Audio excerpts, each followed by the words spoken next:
Hi there, Joe Simons with Retirement Think Tank. We get questions from consumers all the time about FERS annuities, and these are federal employee retirement, systems. And honestly, we're not experts at it at all. We are not, and we're the first ones to admit we do not know a lot about these federal employee, thrift savings plans and stuff like that. It's just not us. But we found someone who did. This is from the Federal Times, and we're going to give them full credit. It's federaltimes.com, and it was under the Ask the Experts underneath retirement. And it doesn't actually say who wrote this, but there's a question from a real person, and I'm going to read this and give you the answer because I think it's great advice, and it's the similar questions that we've had, and we just had nowhere to give them. So now we're just going to give them to Federal Times. Figure might as well post this video so people know how to get there. So it says, I'm a dual status military technician. I was hired as a GS-13 in October of 2009. I began an active duty military tour in January 2012 and will return to GS-13 in July.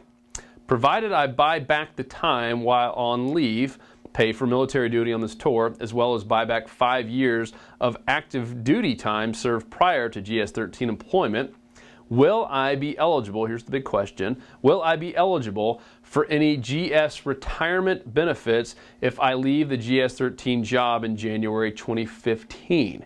So keep in mind, he went from 2012 to 2015. Here's a question. I've contributed 10% into my civilian thrift savings plan and received a 5% employer match while on GS status.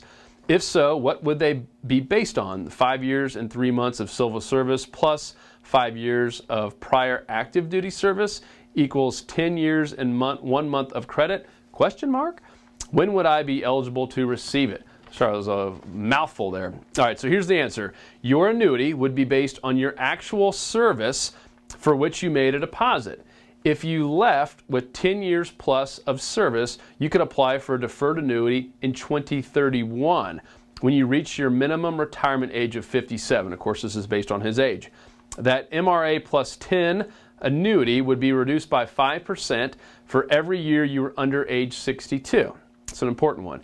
You could, of course, wait until you reach age 62 in 2036, seems like so far from now, and receive an unreduced annuity. In either case, your annuity would be computed using the following formula.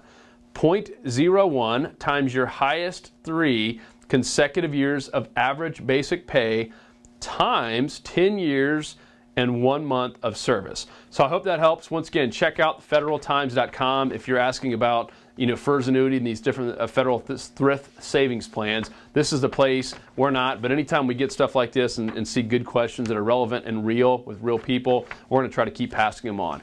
Hope you enjoy.